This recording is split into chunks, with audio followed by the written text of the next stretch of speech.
We are using Prismacolor Premier colored pencils. These colored pencils are really great for what we're doing, where we have to blend and smooth things out and get them looking consistent across the surface of our paper. Another note about Prismacolor colored pencils is that these are a waxy binder and a pigment. So if you think about how watercolor was held together, you have a binder and your pigment and some other things.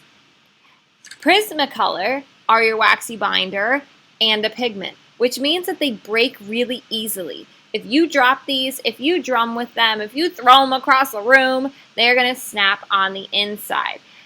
Remember all those times where you've gone to sharpen your colored pencil and the tip comes right out? That's probably because someone did not handle these appropriately. So make sure that you are handling them appropriately.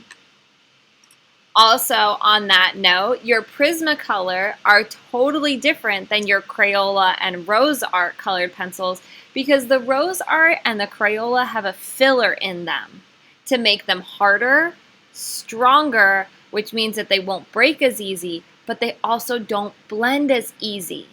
So your more expensive colored pencils will have less fillers. Your lesser expensive colored pencils will have more fillers. So when you go to an art store or a craft store and you're picking out colored pencils and you're looking at the prices and saying, oh my gosh, why are Prismacolors so expensive? It's because they have less fillers in them and will be a lot easier to blend. So just a little note on Prismacolor Premier and why we use them for both our technique sheets and our actual artworks.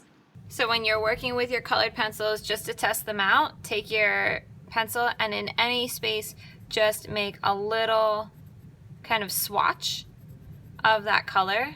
I like to make it pretty solid. And then the next thing I do is label this. So this is PC943 Burnt Ochre.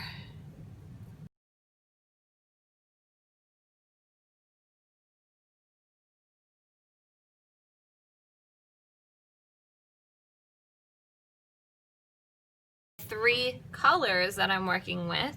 I also have white, and I am going to be using these for the different sections. So the first thing that we're going to start with is a pencil pressure scale.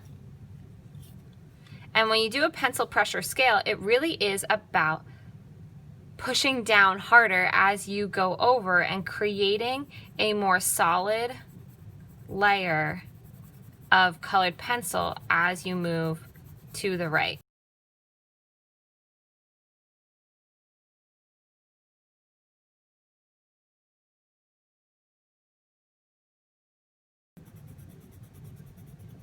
And this area should be solid. So I'm looking for no white spaces in this last part. You have paper that has a little bit of a bumpiness to it or a tooth.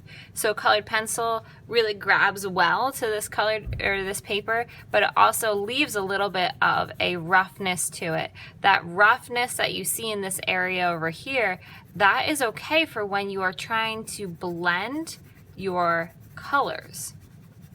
I'm just going to try and get this to be a little bit more gradual. So light pressure to heavy pressure is how you do the pencil pressure scale.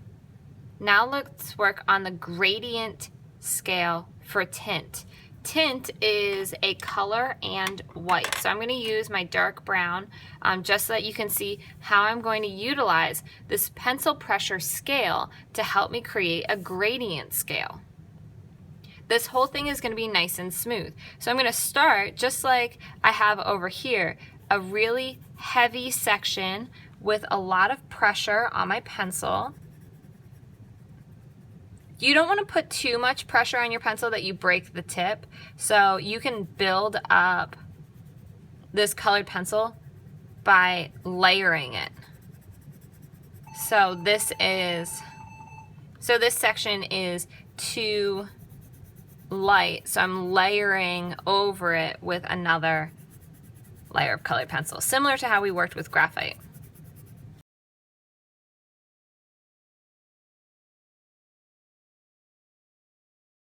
But we're not going to stop here because we want this space to be solid. So I'm going to go with my white, push down right at the edge to get a nice solid block of white. And then work with a heavier pencil pressure, not completely pushing down, but a heavier pencil pressure, and then adding a lighter pencil pressure as I get closer and closer to that solid area of brown.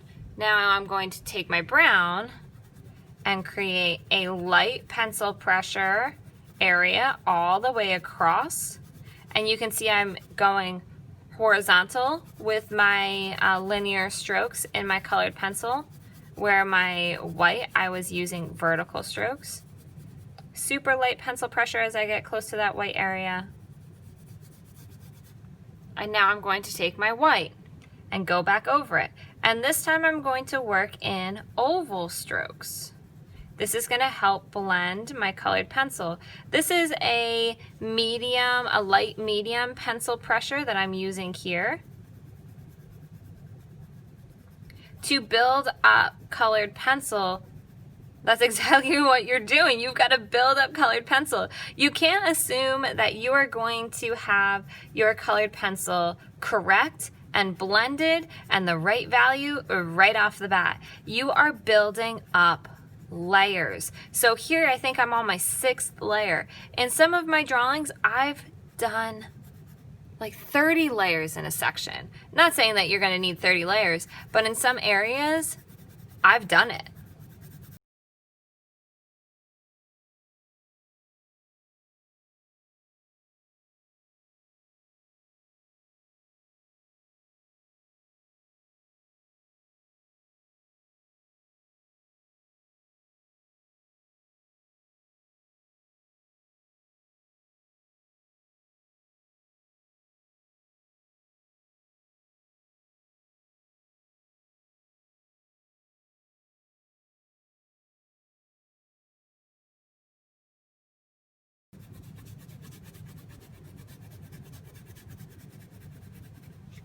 Eventually, your colored pencil will no longer stick to the surface. It'll kind of start skating over the surface and creating scratchy lines.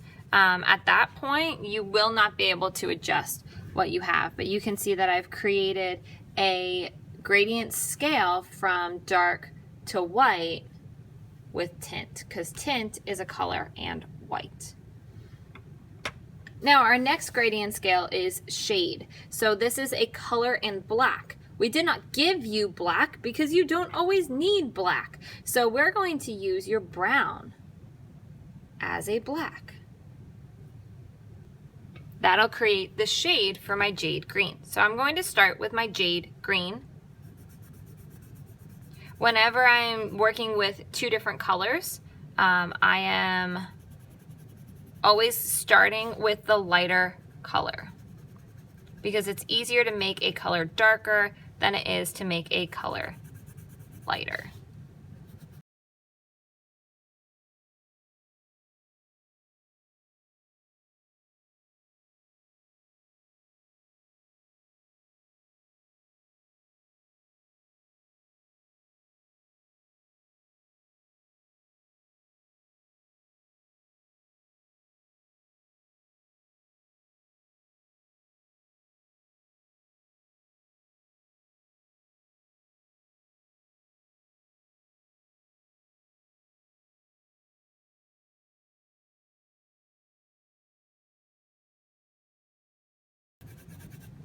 You might ask, how do I know I'm done?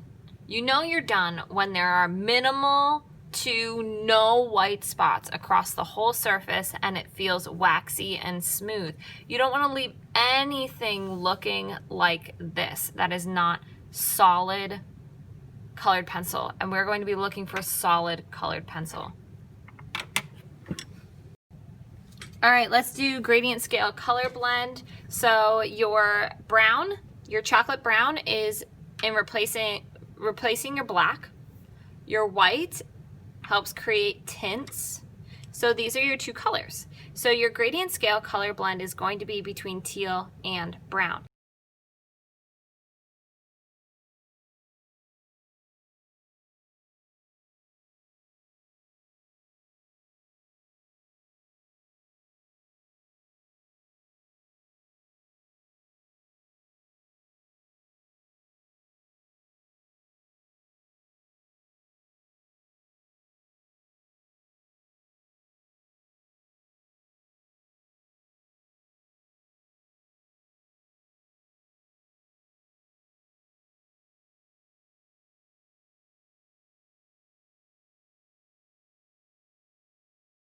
Okay, so burnt ochre, jade green. The next thing that we're going to be working on is texture. I'm going to show you a couple different textures that you can use, although I'm expecting you to fill this whole box in with 1 or 2. Alright, so these labels might look familiar: SCUMBLE, STIPPLE, cross-hatching, hatching. I'm going to show you how to do each of these. So just like we talked about, your colors go in value order: white, jade green, burnt ochre, and your chocolate. So I'm going to be working with these in these ways to create multiple values in my texture sections. So I'm going to start with my jade green because it's my lightest color. And for hatching, I'm going to try and create kind of like a grass texture. So I'm going to start with just creating some straight vertical lines.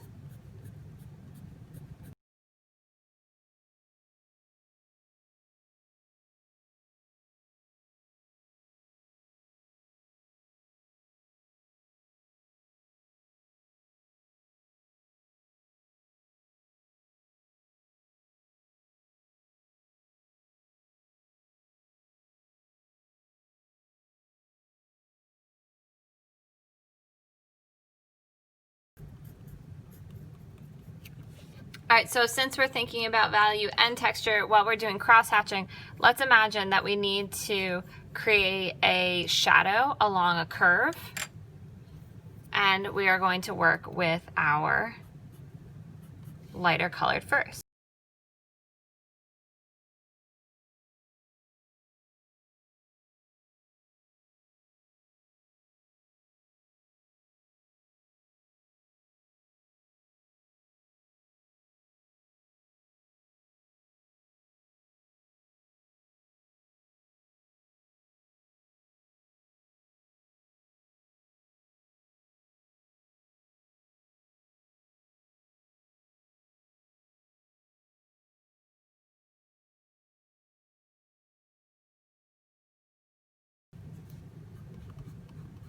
So even though it feels smooth, it can look rough. We've done stipple before. So I'm going to work with stipple as if I have kind of like a tree or a bush or something plant-like.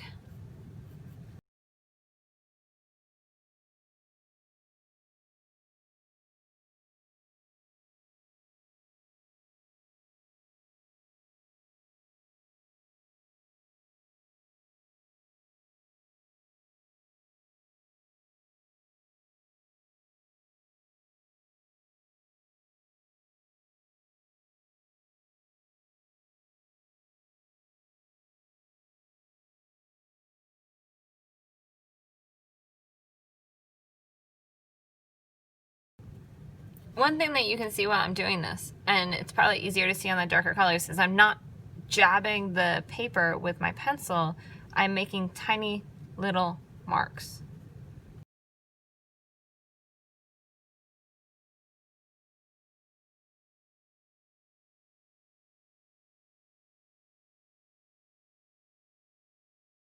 And my last one is SCUMBLE. So I'm going to do something similar so I can show you the different ways that this could look.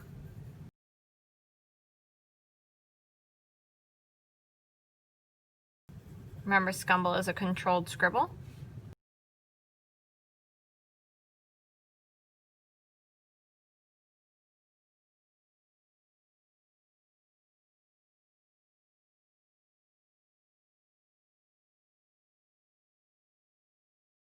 All right, hatching, cross-hatching, stipple, SCUMBLE. You will pick at least 2 to try and put them in your texture space. You can try all 4 if you think it's going to help you with your project.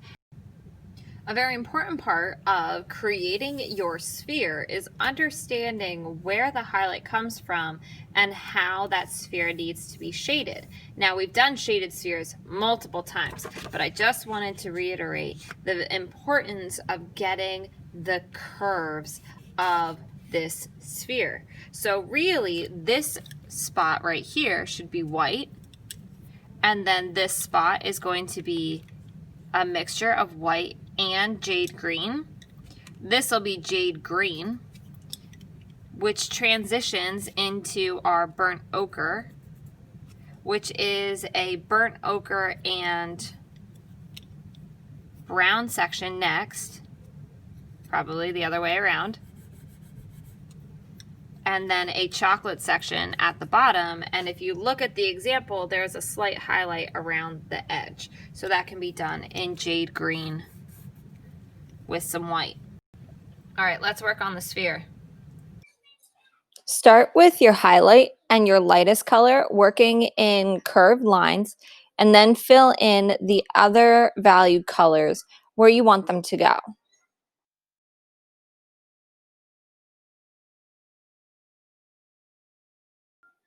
Then work to blend two sections at a time. So here I'm going back and forth between white and jade green to make sure that those have a gradual blend. And then I work from jade green to the brown ochre.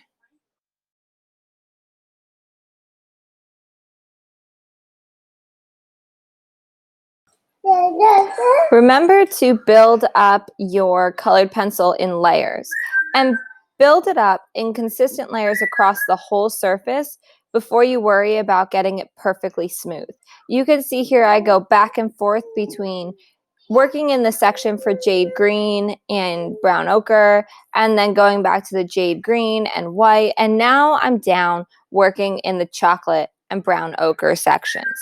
Then I go back and forth between different sections until I get the sphere nice and smooth.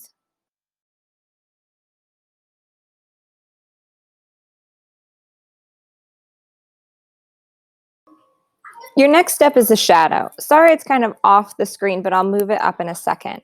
Your darkest valued color needs to be directly underneath the sphere and then coming out towards the left. And then it fades into these other colors. I was also considering how the light would affect this tabletop I have created, and where would be the lightest area of the tabletop and where would be the darkest area of the tabletop. Then I considered the same thing for the wall in the background, and where is the lightest area of the wall, and then how to transition into a darker shadow, but still make the sphere visible in front of this wall and on top of the table. So by placing my shadows strategically, I was able to get the sphere to stand out without outlining it. Done. Now, I would make your sphere smaller than mine and your space smaller than mine. I made mine so large so it translated well on camera and you could see all of the detail and the transitions that I was putting in.